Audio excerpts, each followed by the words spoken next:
Hello everyone. In this TRC car tutorial number 2, we will analyze how the directional coupler works.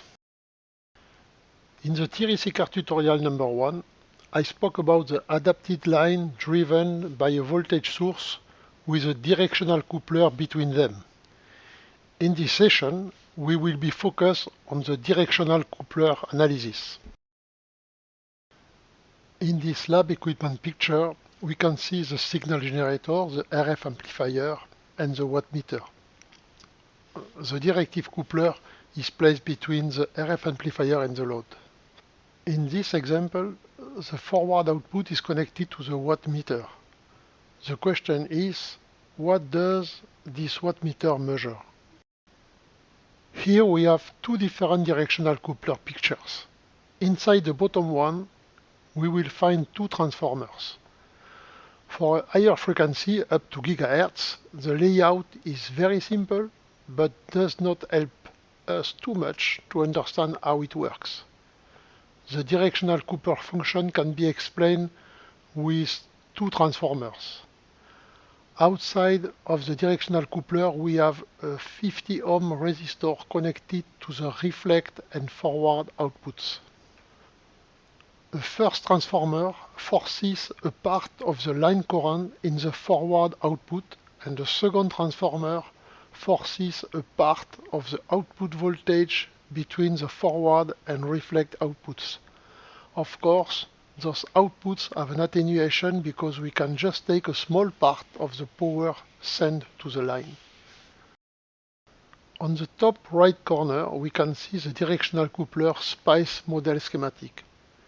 Both transformers have been replaced by an ideal F and E controlled source with a gain of 1 compared to the 1/n transformer ratio.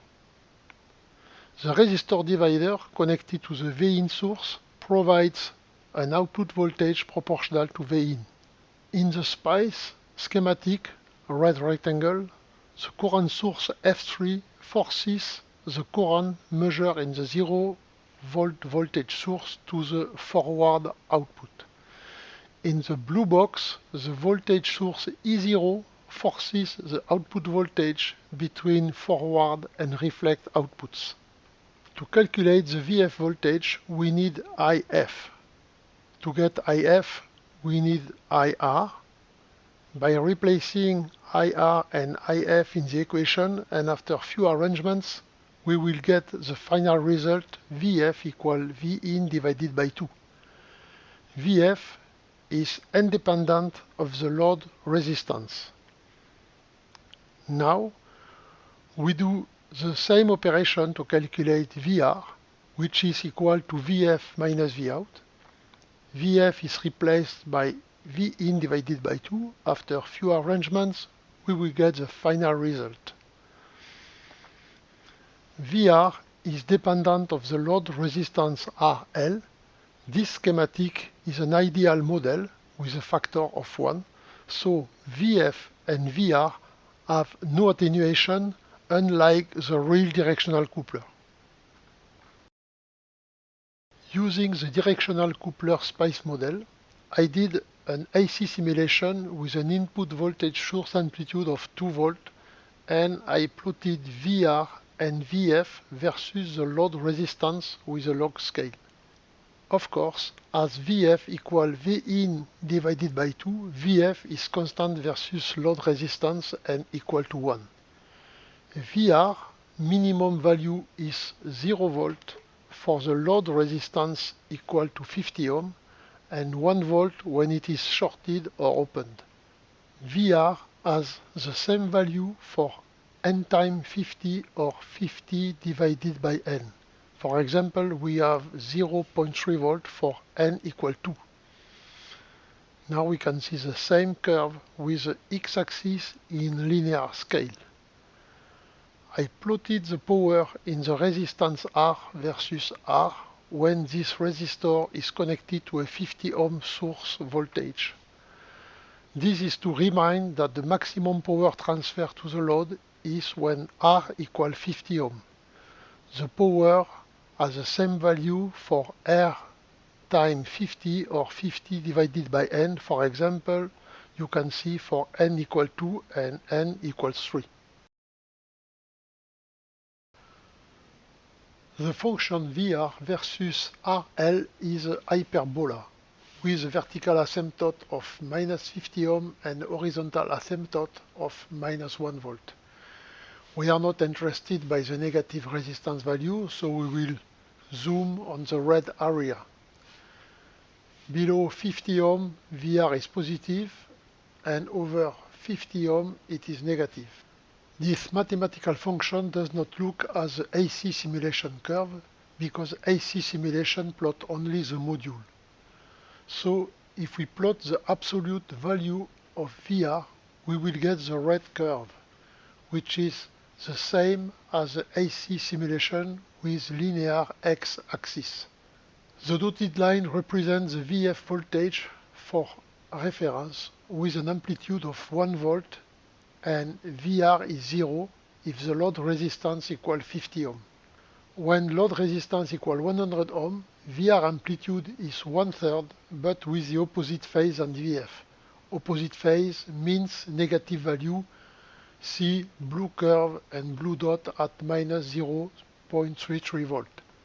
For load resistance equal 25 ohm, VR amplitude is also 1/3, but in phase with VF. In phase means positive value. See red curve and red dot at +0.33 volt. In fact, Vout equal VF minus VR. So when the line termination is adapted, Vout equal VF. When it is open, Vout equal twice VF. And when it is shorted, of course, Vout equals 0. In the VR equation, if we replace Vin over 2 by Vf, we can get the VR function versus Vf. So VR has the same amplitude than Vf with a phase from 0 to 180 degrees. The Vf voltage is sent to the power meter. So now we can answer to the question, what does the power meter measure? The power meter measures the power Vf square over R in the resistor R, which is connected to the forward output. But as Vf equal Vin over 2, the power P is also equal to Vin square over 4R. Vin over 2 is the voltage at the line input, and as the line impedance is R, the power at the line input will be also Vin square over 4R, which is equal to the power of the forward resistance. So the power meter measures the power moving forward to the load as the input line. The load resistance RL and the directional coupler can be connected with a coaxial cable. Now, to visualize the power propagation, we can generate a rising edge with a voltage source Vin.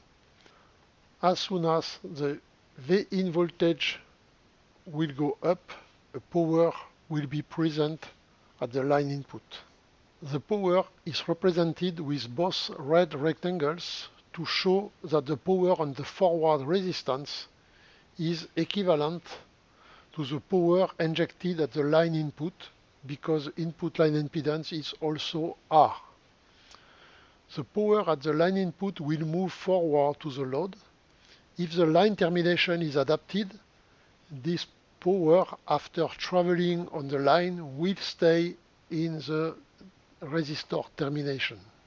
Now, if the line termination is open, this power will come back or reflected to the source. As the directive coupler measures the line input, the power in the reflect resistance will be there only when the power back will reach the line input. If you want more information about the line propagation, I invite you to see the animation on my Thierry Séquard tutorial number 1. To do a synthesis, I present three cases: adapted, shorted, and open line. all of them driven by an AC source voltage of 2 volt. For the adapted output, Vout equal 1 volt. Of course, for the shorted output it is 0, and for the open output it is 2 volt as the generator voltage. Because Vf is independent of the load, all of them equal 1 volt. For the adapted case, no power is reflected, so Vr equals 0. This is a one-way propagation. For the open line, Vr is 1 volt in opposite phase of Vf.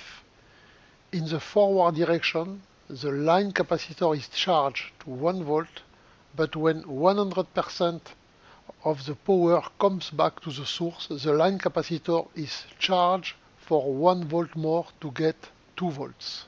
For the shorted line, Vr is 1 volt in phase with Vf. In the forward direction, the line capacitor is charged to 1 volt, but when 100% of the power comes back to the source, the line capacitor charged to 1 volt is discharged to 0. To conclude, we could say that the directional coupler, as indicated by its name, informs about the power direction, forward and reflect with the output Vf and Vr. I hope that this presentation will have helped you to better understand the directional coupler function, and I want to thank you for your attention. In my next TRC car tutorial number 3, I will start the chapter dedicated to the electromagnetism, covering coil, transformer, and eddy current. See you soon and stay tuned.